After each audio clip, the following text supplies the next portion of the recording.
வீட்டு பக்கத்திலே ஒரு பேங்க் இருந்தது. தட்டி பாப்போம். கதவு திறந்தா சந்தோஷம்னு போனேன். அண்ணனுக்கு ஏகப்பட்ட மரியாதை. அங்கேயே லோனுக்கு ஏற்பாடு பண்ணிட்டேன்ல. ரொம்ப சந்தோஷம் சார். ஆமா தம்பி, ஆபீஸ் போயிட்டு இருக்கீங்களா? இல்ல சார், வீட்டுக்கு போயிட்டு இருக்கேன். என்ன தம்பி, விடுமுறை கொண்டாட்டமா? வேலை போன திண்டாட்டம். ஆமா சார், ஆயுள் கால விடுமுறை கொடுத்துட்டாங்க. என்ன தம்பி சொல்றீங்க? வேலையை விட்டு நின்னுட்டீங்களா? நான் நிக்கல சார், அவங்களே நிறுத்திட்டாங்க. ஏன்? ஏன்னா உங்களுக்கு பிடிச்ச தமிழ்ல சொல்லணும்னா, நல்லவங்களையும் நல்லவங்களுக்கு உதவி பண்றவங்களையும் நல்லதையும் யாருக்குமே பிடிக்கிறது இல்லை சார். புரியலையே. அநியாய வட்டி தராதீங்க, நியாயமான இடத்துல லோன் வாங்க, நான் உங்களுக்கு ஹெல்ப் பண்ண தப்பான். உன் சர்வீஸ் போதுன்னா இன்னொன்று நின்னுக்கோன்னு சொல்லி அவங்களே வேலையை விட்டு நிறுத்திட்டாங்க. யார் தம்பி? வேற யாரு? வட்டிங்கிற பேர்ல கொள்ள அடிக்கிறாரு அந்த முதலாளி தான். இதுல தேவையில்லாத அட்வைஸ் வேற, நீதி நேர்மைன்னு. சார், அங்க என்னோட சர்வீஸ் ஒரே நாள் தான். Morning joining, evening resigning. One day match, ஒரு நாள் முதல்ல ஒரு மாதிரி. ஐயோ தெய்வமே, அண்ணன் மனசை ரொம்ப வேதனைப்படுத்திட்டீங்களா தம்பி? நீங்க ஏன் சார் வருத்தப்படுறீங்க? இந்த வேலை இல்ல வேற ஒரு வேலை இருக்குது. இல்ல தம்பி, இந்த அண்ணனால 100 குடும்பம் வாழ்ந்ததா தான் சரித்திரம், வீழ்ந்ததா சரித்திரம் கிடையவே கிடையாது. என் அகராதியில கிடையவே கிடையாது தம்பி. என்னால உங்க வேலை போச்சுன்னு சொல்றீங்க, மனசுக்கு ரொம்ப கஷ்டமா இருக்கு தம்பி. பரவாயில்ல விடுங்க சார், நீங்க எவ்வளவு பேருக்கு ஹெல்ப் பண்றீங்க. ஹெல்ப் பண்றவங்களுக்கு ஹெல்ப் பண்ணி கஷ்டப்படுறதுல எந்த தப்புமே இல்ல சார். தம்பி, என்ன வார்த்தை சொன்னீங்க தம்பி? கடையில வள்ளல்கள் வாழ்ந்தாங்களே, அந்த பூமியில ரொம்ப நாளைக்கு அப்புறம் ஒரு நல்ல வார்த்தையை நான் இப்பதான் தம்பி கேட்டிருக்கிறேன். சிரம் தாழ்ந்தாலும் தர்மனுக்கு தர்மம் செய்யன்னு சொன்னீங்களே, 1000த்துல ஒரு வார்த்தை தம்பி. என்ன சார் இதுக்கு போய் நீங்க? உங்களுக்கும் எனக்கும் கொள்கையில ஒரு உடன்பாடு தெரியுது தம்பி. செத்தாலும் இந்த தேசத்துக்காக சாவணும், கெட்டா நல்லவங்களை வாழ வச்சு கிடணும். இதுதான் என் கொள்கை தம்பி. ஒரே வார்த்தை சொல்லி என் மனசை அப்படியே துருட்டீங்க தம்பி. வாங்க என்னோட போலாம். எங்க சார்? மத்தவங்க தங்கத்தை மதிச்சா நான் இந்த தம்பிங்களை மதிக்கிறவன். உன்ன மாதிரி தங்க தம்பிகள் என்னோட இருக்கணும். என்னோட வாங்க, எனக்கு வலது கையா இருக்கலாம். வலது கையா? புரியல சார். அண்ணன் பாசத்தோட கூப்பிடுறேன், தயங்காம வாங்க. தொண்டு செய்ய நாடு இருக்கு. உங்களை மாதிரி நல்ல இளைஞர்கள் நம்பி இந்த மக்கள் இருக்காங்க தம்பி. கூலிக்கு வேலை செஞ்சது போதும், என்னோட வாங்க. எனக்கு நீங்க பலம், உங்களுக்கு நான் பலம். 2 பேரும் சேர்ந்து வேலை செய்யலாம், வாங்க. என்ன யோசிக்கிற? சரின்னு சொல்லி அண்ணனை கட்டி பிடிச்சுக்க. யோசிக்காம சரின்னு சொல்லு. அண்ணன் கூப்பிட்டா அதிர்ஷ்டம் கூப்பிடுதுன்னு அர்த்தம். உனக்கு நேரம் நல்லா இருக்கு, அண்ணனை கட்டி பிடிச்சிட்டு சரின்னு சொல்லிடு. நீ எங்கேயோ போயிடுவ. யோசிக்காதீங்க தம்பி, தியாகத்தோட மொத்த உருவமா தெரியுறீங்க நீங்க. என்னோட ஆபீஸுக்கு வாங்க, மனசுக்கு பிடிச்ச வேலை, கௌரவமான வாழ்க்கை கிடைக்கும். சார், வேலை என்ன சொன்னீங்க? ஆமா தம்பி, வாங்க. ஐயோ சார், நானே ஜாபுக்கு தான் சார் ட்ரை பண்ணிட்டு இருக்கேன். கண்டிப்பா வரேன் சார். ரொம்ப நல்லதா போச்சு தம்பி, புது வரவு, இளைய தம்பி. இனி நம்ம குடும்பத்துல ஒருத்தர். வாங்க சார். வண்டி பழுதாச்சுன்னு சொன்னீங்களே, நீ எடுத்துட்டு போய் சரி பண்ணி சீக்கிரம் எடுத்துட்டு வா. சரி, நீங்க வாங்க தம்பி, வாங்க. சாவி இங்க இருக்கு.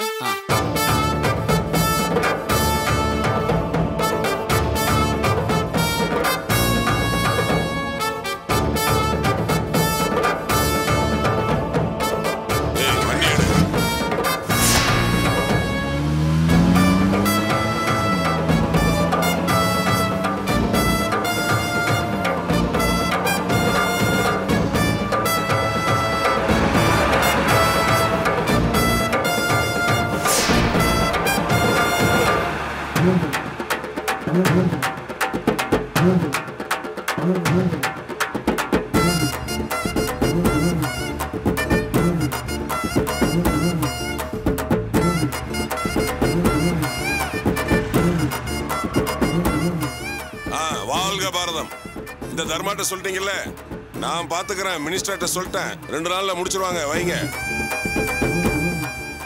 என்ன தம்பி பாக்குறீங்க? இல்ல சார், நிறைய போஸ்டர்ஸ்லாம் இருக்கு. எல்லாம் நம்ம தம்பிங்க பண்ற அட்டகாசம் தான். விளம்பரம் வேண்டான்னு சொன்னா கேட்க மாட்டேங்கிறாங்க. இருக்கட்டும் சார், உண்மையை விளம்பரம் பண்றதுல எந்த தப்புமே இல்ல. ஆமா தம்பி, இதுக்கு முன்னாடி நீங்க எங்க வேலை பார்த்தீங்க? அது ஒரு பேங்க்ல ஒர்க் பண்ணிட்டு இருந்தேன் சார். பர்மனன்ட் ஜாப், சின்சியரா தான் இருந்தேன். ஒரு ஃப்ராடுக்கு ஹெல்ப் பண்ண போய் கடைசியில் என் வேலை போயிடுச்சு. ஐயோ தெய்வமே, என்ன தம்பி உங்களுக்கு இப்படி சோதனை மேல சோதனையா நடக்குது? ஆமா சார், டாப் லெவல் மேனேஜ்மெண்ட்டுக்கு எனக்கும் டேர்ம்ஸ் சரியில்லை. வேலையை விட்டு தூக்கிட்டானுங்க. யூனியன் மூலமா ட்ரை பண்ணிட்டு தான் இருக்கேன். கூடி சீக்கிரம் அந்த வேலை எனக்கு கிடைச்சிரும் தான் தோணுது. அதுக்கெல்லாம் அவசியமே இல்லை தம்பி. உங்க ஆசை, லட்சியம், கனவு என்னன்னு சொல்லுங்க, அதை நிறைவேற்ற இந்த அண்ணன் இருக்கான்ல. ஐயா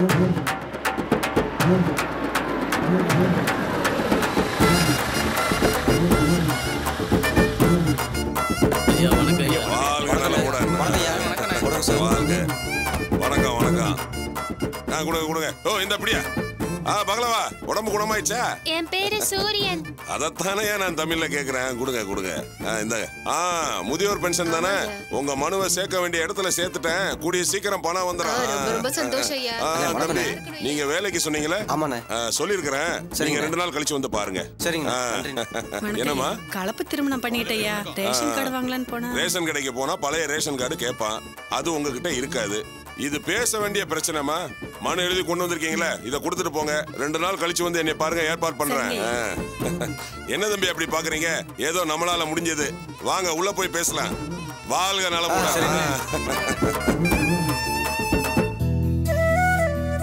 தம்பி உட்காருங்க தம்பி. அம்மா மகாலட்சுமியே, அப்பா பெருமாள், இந்த உலகத்துல உள்ள எல்லாரும் நல்லா இருக்கணும். தம்பி நீங்க உட்காருங்க உட்காருங்க. குடிக்க ஏதாவது கொண்டு வரீங்க தம்பி. நமக்கு ரியல் எஸ்டேட் தான் பிசினஸ். அப்புறம் இந்த பிரைவேட் கன்ஸ்ட்ரக்ஷன், கவர்மெண்ட் கன்ஸ்ட்ரக்ஷன் அமோகமா நடக்குது தம்பி.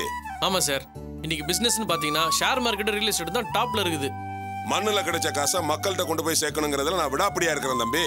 இப்ப கூட பாருங்க, ரயில்வே கான்ட்ராக்டுக்கு முயற்சி பண்ணிட்டு இருக்கேன். கிடைச்சா 10 பேருக்கு உதவியா இருக்கும்ல தம்பி. சார் கண்டிப்பா எடுத்து பண்ணுங்க சார். அது பண்ணீங்கன்னா உங்க பிசினஸ் இன்னும் டெவலப் ஆகும்ல. ஆனா தம்பி, பிசினஸ்லாம் எனக்கு 2வது பட்சம் தான்.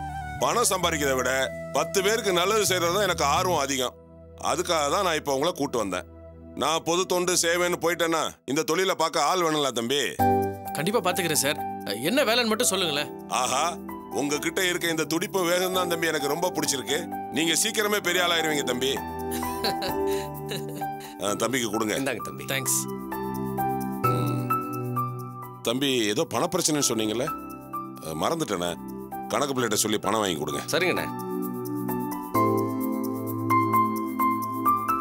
Thanks sir. தம்பிக்கு அண்ணன் செய்யற உதவி.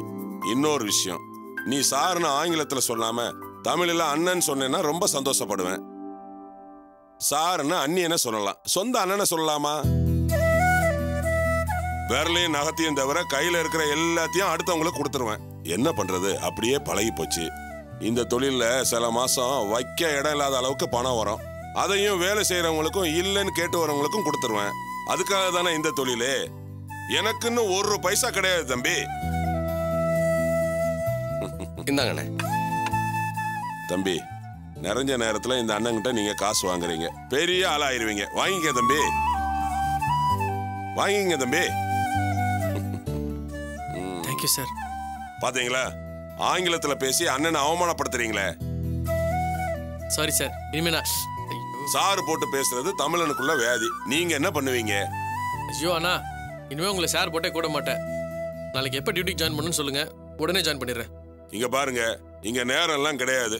வேலை இருந்தா அண்ணன் சொல்லி அனுப்புவேன். நீங்க வந்து முடிச்சு கொடுத்துட்டு போங்க. மத்த நேரம் குடும்பத்தோட சந்தோஷமா இருங்க. சரிங்கண்ணே. இங்க பாருங்க, தம்பியை கூட்டு போய் அந்த புது இடத்த சுத்தி காட்டுங்க. சரிங்கண்ணே. வாங்க தம்பி. இந்தாங்க சாவி. அண்ணே, கற்பகம்மா பையன் உங்களை தேடி வந்திருக்காப்ல. வர சொல்லு. சரிண்ணே. அண்ணா வணக்கண்ணா. தம்பி, அம்மாவுக்கு ஆபரேஷன்லாம் நல்லபடியா முடிஞ்சுதா? முடிஞ்சிச்சுண்ணா. பணம் கொடுத்து அனுப்பிச்சேனே, கிடைச்சதா? கிடைச்சிச்சுண்ணா. ரொம்ப நன்றி. மீதி பணமும் கொடுத்துட்டீங்கன்னா நல்லா இருக்கும். தம்பி, உங்க வீடு இன்னும் சேல் ஆகல, அதுக்குள்ள மொத்த பணத்தை கேட்டா எப்படி? வீட்டை கூட அப்புறம் வித்துக்கலாண்ணா. நான் கடனா கொடுத்த 1 லட்ச ரூபாயில பாதி தான் கொடுத்துருக்கீங்க. மீதி பணமும் கொடுத்தீங்கன்னா அம்மாவோட ஆபரேஷன் செலவுக்கு உதவியா இருக்கும். அப்படிங்கிறீங்களா? சரி, ஒரு 2 மாசம் கழிச்சு கொடுக்குறேன், போங்க. சீக்கிரம் ஏற்பாடு பண்ணுங்கண்ணா. வாங்கி 1 வருஷம் ஆச்சு. என்னண்ணே நீங்க அவன்கிட்ட போய் பொறுமையா பேசிக்கிட்டு இருக்கீங்க? பணத்தை தரவே முடியாதுன்னு ஒரே வார்த்தையில சொல்லிட்டு போக வேண்டியதானே?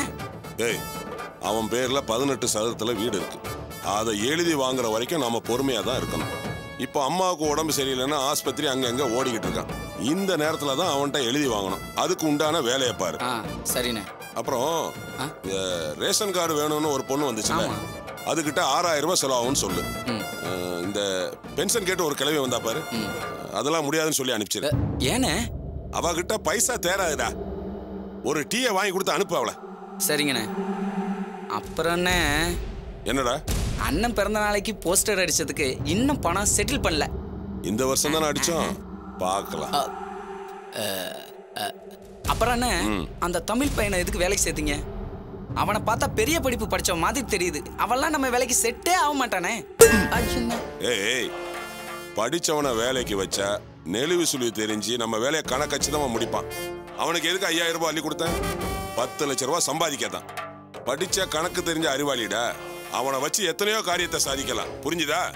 நீங்க சொன்ன சரிதான். சரி, நான் மினிஸ்டர் பிஏ கிட்ட பேசணும், கொஞ்சம் வெளியே போ. சரிண்ணே. வாழ்க பாரதம். நான் தர்மா பேசுறேன். வேண்டாம் சொல்லி எந்த தைரியத்துல பவித்ராக்கு மாப்பிள்ளை பார்த்துட்டு வந்திருக்க? இது தைரியம் இல்ல, பயம். என் பொண்ணோட வாழ்க்கை கெட்டு போயிடக்கூடாதுங்கிற பயத்துல தான் இந்த மாப்பிள்ளையை போய் பார்த்துட்டு வந்திருக்கேன். இந்த வெட்டி பேச்செல்லாம் எதுக்கு? எனக்கும் பவித்ராவுக்கும் இந்த மாப்பிள்ளையை பிடிச்சு போச்சு.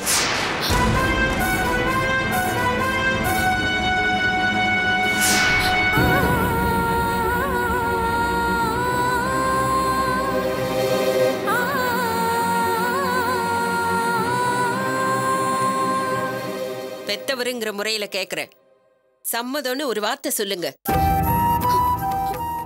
பாட்டி கொஞ்சம் அமைதியா இரு. முடிவா நீங்க என்னதான் சொல்றீங்க? போ, போய் முடிஞ்சா உன்னால அந்த கல்யாணத்தை பண்ணி வை.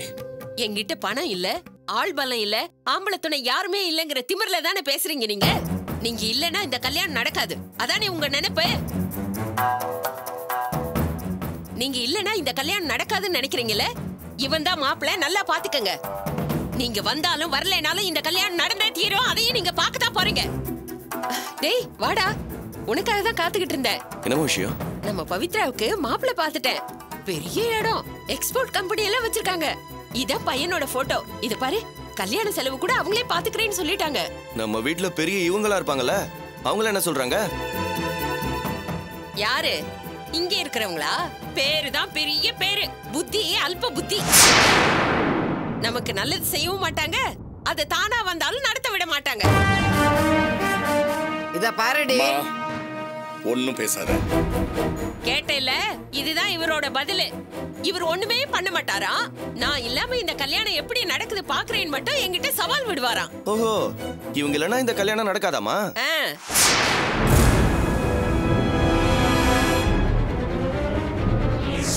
சரக்க பத்தி என்கிட்டயே சொல்றியா? எனக்கு இதுல 7 வருஷம் எக்ஸ்பீரியன்ஸ் இருக்கு. 10 வச்சு ஒரு இழுப்பு இழுத்தனா உண்மையா டூப்ளிகேட்டான்னு சொல்லிடுவேன். அம்மா, இவனாமா? ஆமாண்டா. நீங்க சரின்னு சொல்லிட்டீங்களா? சரின்னு சொல்லிட்டேன். வீடு பார்த்துட்டு வந்து நிச்சயம் பண்ண வேண்டியதுதான் பாக்கி. பத்மா, திரும்பவும் சொல்றேன், அவசரப்படாத. இது உன் பொண்ணோட வாழ்க்கை பிரச்சனை. ஏன் என் மக வசதியான வீட்டுக்கு மருமகளா போறத நினைச்சா உங்களுக்கு வயித்தெரிச்சலா இருக்கா? என்ன பேசுற நீ? என்ன பேசுற நீ கேக்குறேன். நீ பாத்துட்டு வந்திருக்கிற மாப்பிள்ள யாரு என்னன்னு உனக்கு தெரியுமா? அவன் கோடீஸ்வர மாப்பிள்ள மட்டும் இல்ல, கெட்ட பழக்கங்கள் எக்கச்சக்கம். வசதியை பார்த்து பொண்ணு தரதை விட கௌரவமான குடும்பத்துல பொண்ணு தரதுதான் புத்திசாலிகளுக்கு அழகு. ஓஹோ, அப்போ காசை விட கௌரவம் தான் முக்கியம்னு சொல்ல வரீங்க? ஆமா, நீ பாத்துட்டு வந்திருக்கிற மாப்பிள்ள அவனை பத்தியும் அவன் குடும்பத்தை பத்தியும் எனக்கு நல்லா தெரியும். பையன் சீரழிஞ்சு போனவன், குடும்பம் நல்ல குடும்பம் இல்ல, கோடீஸ்வரன் தான். ஆனா அவன் சொந்தங்கள்ல யாரும் அவனுக்கு பொண்ணு தரதுக்கு தயாரா இல்ல. அதான் வசதி இல்லைன்னாலும் பவித்ராவை கட்டிக்கிறதுக்கு தயாரா இருக்கான். இந்த விளக்கத்தை சொல்லதான் இவ்வளவு நேரம் உட்கார்ந்து யோசிச்சீங்களா? ஐயோ, நான் சொல்றது பொய் இல்ல. சரி, அதை விடுங்க. மாப்பிள்ளை குடும்பத்தை பத்தி நீங்க பேசுறீங்களே, நம்ம வீட்டுக்கு வர மாப்பிள்ளையும் இதையே பேசினா நாம என்ன பண்றது?